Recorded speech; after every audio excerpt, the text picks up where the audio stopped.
warahmatullahi wabarakatuh. Sebelumnya saya ucapkan terima kasih kepada Bapak dosen pengampu Bapak Aziz Wahyono, dosen pengampu mata kuliah Psikologi Konseling. Saya Naila Mabang Nur Zahwa, mahasiswa bimbingan dan konseling semester 2. Di sini untuk memenuhi tugas ujian akhir semester mata kuliah Psikologi Konseling, saya akan memaparkan mengenai 8 fenomena perilaku nyata siswa-siswi sekolah dasar saat ini berdasarkan analisis dari materi psikologi konseling. Baik, langsung saja. Untuk yang pertama itu ada persepsi sosial. Dalam persepsi sosial, seringkali muncul sebuah pertanyaan, bagaimana anak tidak dapat memahami tugas yang diberikan oleh guru? Pertanyaan tersebut merupakan pertanyaan umum yang seringkali ditanyakan oleh guru itu sendiri atau bahkan mungkin wali murid dari siswa tersebut. Di dalam kasus ini, biasanya seorang konselor atau seorang guru itu menggunakan teori kesalahan atribusi fundamental, yaitu siswa seringkali mengalami distorsi kognitif saat menerima instruksi guru. Alih-alih mengevaluasi kesiapan internal mereka dalam belajar, siswa cenderung mengatribusikan ketidakpahamannya pada faktor eksternal secara berlebihan. Misalnya, menuduh penjelasan guru membosankan, gurunya killer, atau tugasnya tidak masuk akal. Sebagai solusi, sebagai guru PK perlu membantu siswa melatih kemampuan atribusi internal, mengajari mereka teknik meregulasi kecemasan akademik, serta memperbaiki persepsi mereka terhadap figur otoritas atau guru mata pelajaran. Pada poin kedua, kita masuk ke motif sosial atau social motif. Dalam poin motif sosial, terdapat sebuah kasus bagaimana anak tidak mau untuk belajar. Menurut analisis teori BK, siswa yang berulang kali mengalami kegagalan akademis tanpa mendapatkan apresiasi atau bimbingan emosional yang tepat akan sampai pada kesimpulan kognitif apatis. Sekeras apapun saya belajar, hasilnya akan tetap buruk. Rasa putus asa yang dipelajari ini mematikan motivasi siswa untuk belajar berkembang lebih jauh, karena dengan kurangnya motivasi dan dukungan dari lingkungan sekitar,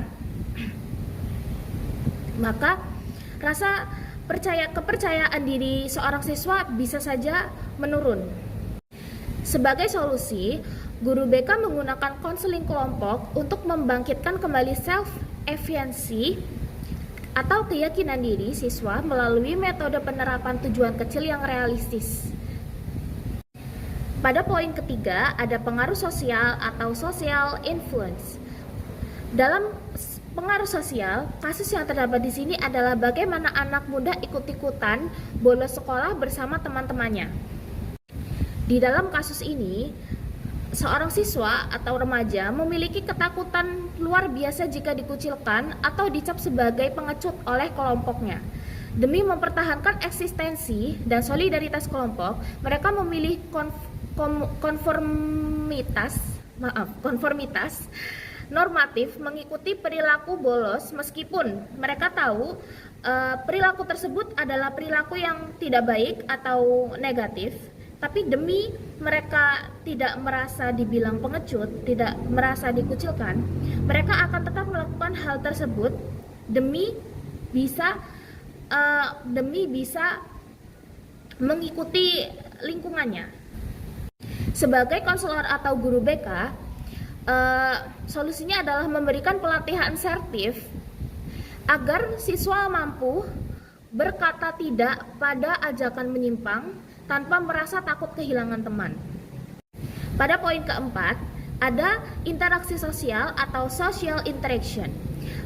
Di dalam interaksi sosial muncul satu kasus, yaitu bagaimana anak-anak bekerja sama untuk membuli teman yang lain. Dalam aksi perundungan kelompok, rasa bersalah tersebar rata ke seluruh anggota geng. Mereka berpikir Bukan cuma saya yang melakukan, kami melakukannya bersama-sama. Hal ini menurunkan empati secara drastis dan meniadakan rasa bersalah secara individu. Solusi dari sebagai konselor atau guru BK yaitu melakukan intervensi sistematik dengan mengembangkan iklim sekolah yang aman melalui program di mana siswa yang melihat bullying atau mendapatkan bullying untuk berani melaporkan atau membela korban. Begitu. Pada poin kelima ada agresi atau aggression. Di dalam poin kelima ini terdapat kasus bagaimana penjelasan anak yang terlibat dalam tawuran antara pelajar. Di dalam kasus ini, tekanan akademis, ketiadaan ruang menyalurkan energi secara positif, secara masalah keluarga menimbulkan frustasi yang menumpuk.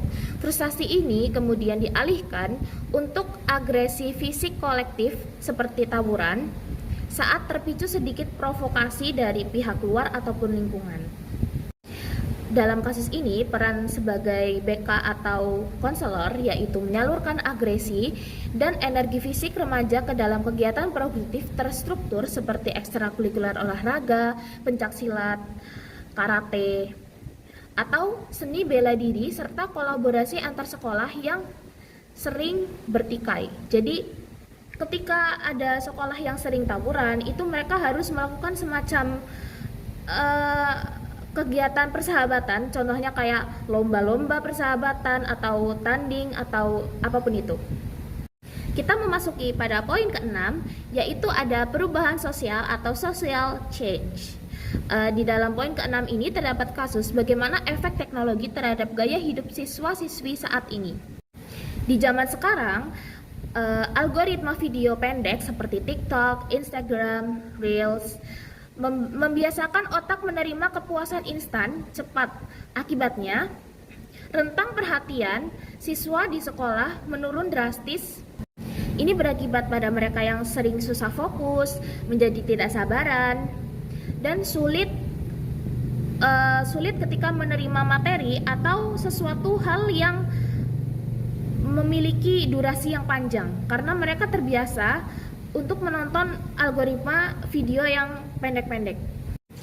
Di dalam kasus ini, peran sebagai guru BK atau konselor yaitu menyelenggarakan kampanye literasi digital sehat dan konseling kelompok mengenai self-love untuk mengedukasi dampak perbandingan sosial yang toksik. Poin ke-7 yaitu ada gerakan sosial atau social movement. Di poin ke-7 ini terdapat kasus yaitu bagaimana menjelaskan adanya aktivitas kelompok siswa yang menolak kebijakan sekolah terutama dalam hal iuran kegiatan sekolah. Penolakan ini cepat meluas karena siswa masa kini memiliki sumber daya teknologi seperti grup WhatsApp, Telegram, informal yang memungkinkan koordinasi opini, penyebaran petisi, dan penggalangan aksi kolektif secara masif tanpa terdeteksi dini oleh guru. Solusinya sebagai guru BK atau konselor yaitu memediasi dialog terbuka antara perwakilan siswa seperti pengurus OSIS, ketua OSIS, dengan pihak manajemen sekolah untuk menjamin transparansi kebijakan dan keadilan prosedural atau soal keuangan begitu ya misalnya. Dan kita sampai pada poin terakhir yaitu poin ke-8 yaitu tingkah laku massa atau crowd behavior. Di dalam poin ke-8 ini terdapat kasus bagaimana menjelaskan peran provokator dalam kegiatan demonstrasi pelajar. Pada saat demo berlangsung, norma sosial biasa seperti bersikap sopan atau tertib hilang. Provokator menetapkan norma baru yang mendadak muncul di lapangan, misalnya merusak pagar adalah tanda perjuangan. Massa yang kebingungan akhirnya mengikuti norma tersebut. Solusi sebagai guru BK atau konselor yaitu memberikan psikoedukasi tentang psikologi massa dan bahaya denindividuasi agar siswa tidak mudah tergiur ikut serta dalam aksi demonstrasi anarkis tanpa memahami tujuan sebenarnya secara logis. Demikian sudah selesai pemaparan analisis komprehensif psikologi sosial mengenai fenomena perilaku siswa di sekolah. masa ini, sebagai calon konselor bimbingan dan konseling di masa depan, pemahaman mendalam terhadap aspek psikologi sosial ini sangatlah krusial agar kita dapat memberikan intervensi yang tepat, empatik, dan aplikatif. Terima kasih atas perhatiannya. Saya Naila Mamarudin pamit undur diri. Wassalamualaikum warahmatullahi wabarakatuh.